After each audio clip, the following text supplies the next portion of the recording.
Всем доброго раннего утра. Как я говорила вам, 21 век– это век мастеров. Раньше государство контролировало полностью, брало шефство над мастерами. И люди не имели права открывать собственное производство, работать на себя. Государство их обеспечивало жильем, рабочим кабинетом, условиями, даже сырьем. Но все служило только ему. Певцы, музыканты, они ехали с концертами, с гастролями. Какой-то процент от этих концертов получали они, и этого тоже хватало для того, чтобы жить хорошо. Получали государственные дачи, премии, получали в центре Москвы квартиры, в частности, в Сталинской Высотке. Но на этом все ограничивалось. Авторские права, права как производителя, это все было в руках государства. Сейчас человек может подняться на своем труде и жить, собственно говоря, не нуждаясь ни в чем, если у него есть желание, если он любит работать, если у него есть определенные таланты, навыки и прочее. Поэтому говорю, сейчас век мастеров. Работа по коже, сундуки всякого типа. Видите, сундучок красивый. Статуи, канделябры, подсвечники, куклы. Что вам еще показать? Мастера по коже, по чучелам, если кто-то любит или использует их в своей работе или в своих кабинетах. Мастера по мебели, свечи разного цвета, работающие с мехом животных, скорняк называется, серебро, золото. Вот перед вами работа армянских мастеров. Это мне дарили в разное время, я вам показывала. Это фортуна. Это такая, в принципе, маниста называется, ну, ожерелье. Тигран Великий. Видите? Здесь лев. Это тоже подарок мне. Здесь рубины и бриллиант. Это серебро радированное с гербом моего рода, монетами. Это работа кубачинских мастеров. Это сплошной браслет серебряный. Здесь есть определенные узоры. То есть рукоделие, мастерство, оно всегда было в почете. Развивались мануфактуры. Были времена, когда мастеровые образовывали братства, образовывали союзы, вместе продвигали свой товар. То есть они были защищены. То есть это были определенные гильдии купцов, мастеровых. И они помогали друг другу продвигать друг друга, продвигать товар. И желательно, чтобы это были люди совершенно разных профессий, чтобы не мешали, не конкурировали друг с другом. Дорогие друзья, мастер должен и обязан, вот как бы это ни звучало, продавать свой труд, свои изделия и получать за них деньги. Если он не берет за них деньги, он обижает те силы, которые ему дали этот талант. И я вам сейчас объясню. Силы дают человеку талант, дают человеку навыки, возможность чувствовать цвет, чувствовать форму, чувствовать картину мира. А взамен они берут энергию. энергию восхищения, энергию поклонения, энергию денег. И если мастер раздаривает свои, он имеет право, конечно, дарить, но если постоянно раздаривает, забывая о том, что свой труд нужно ценить, рано или поздно у него работа останавливается. Это первое. Второе. Чтобы безбедно жить, недостаточно просто работать, но и недостаточно просто делать ритуалы.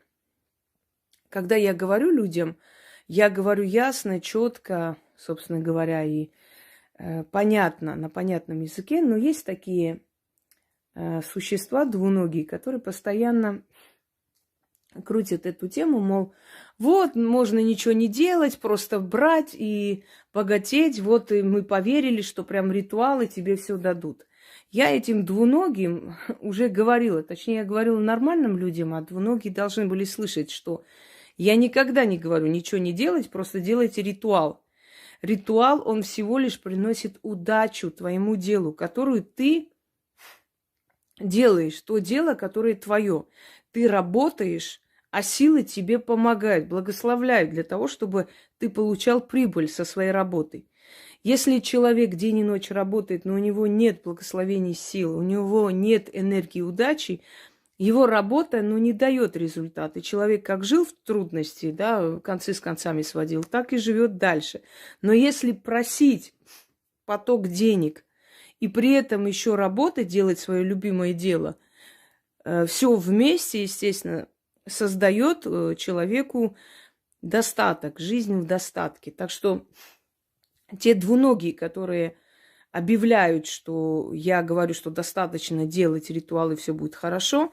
Как вам сказать, когда люди примитивны, они пытаются примитивно обнулить и чужой труд. Не получится, потому что ясно, четко было сказано. Но для таких, как вы, истина за 7 горами, как для дураков, как говорил царь Соломон. Пойдем далее. Вот постоянно один и тот же вопрос. А чем мы платим, когда мы обращаемся к этим силам? Открывайте, смотрите мой ролик, мою лекцию. Добро и зло, плата за удачу. И там я объясняю, чем мы платим и почему нам силы дают удачу. Почему людям, которые просят удачу, все время дается и будет даваться больше и больше всю его жизнь. И что это не опасно. Когда христианство овладело умами людей, для того, чтобы отвести от древних богов, от богов их рода, начали людям внушать.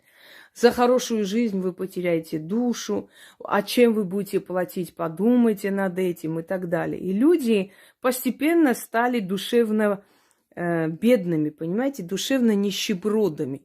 Они забыли, что боги помогали человечеству всегда. И взамен просили всего лишь поклонения и благодарность. Это и есть энергия, та самая энергия, которая богам нужна от нас. И все.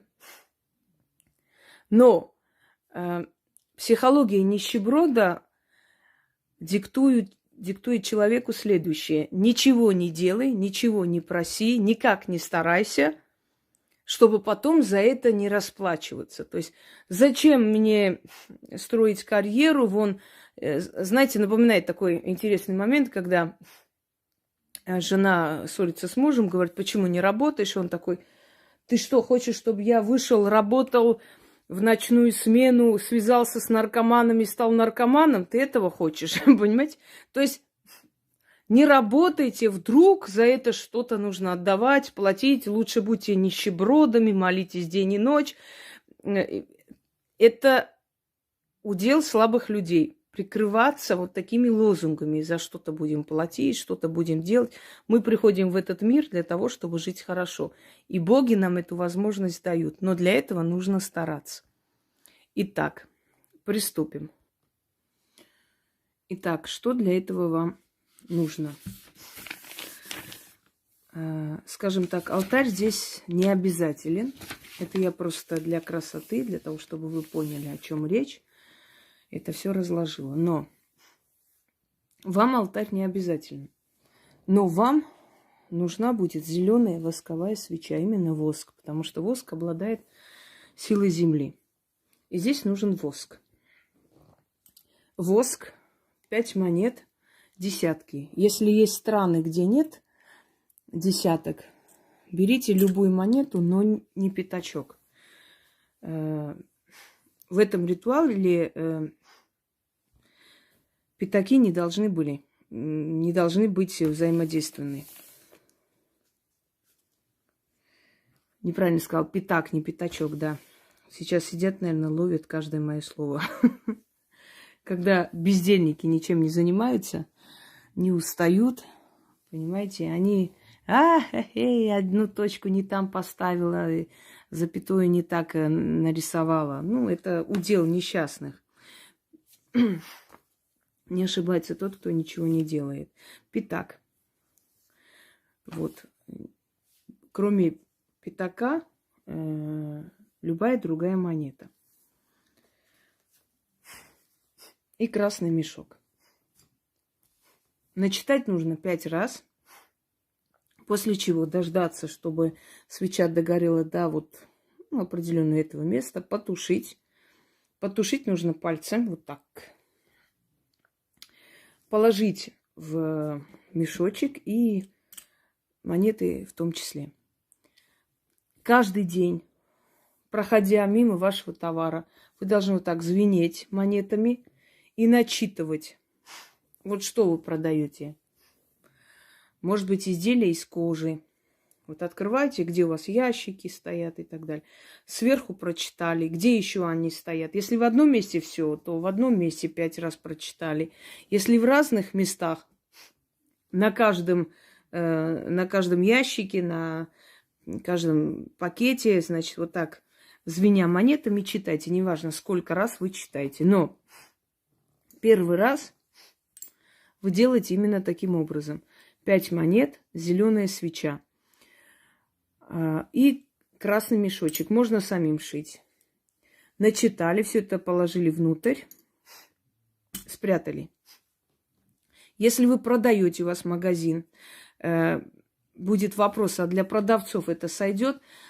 Получится. Это вообще для продажи, но в основном для рукоделия, потому что здесь основные слова именно рукоделие, именно работа рук. Понимаете? Но вы можете попробовать. Оно сработает и для вас. Процентов на 50-70 может сработать. А вообще это для мастеров и людей, которые занимаются рукоделием. То есть ручной труд, свой труд, свое авторское. Каждый день читайте над вашим товаром, который вы продаете. И у вас каждый день будут продажи. Идеи придут новые, предложения, люди напишут. Ну, в любом случае, может, предложат какие-то магазины продать вашу продукцию. Но как бы там ни было, у вас каждый день будет продажа, если вы каждый день будете читать. Итак, начнем.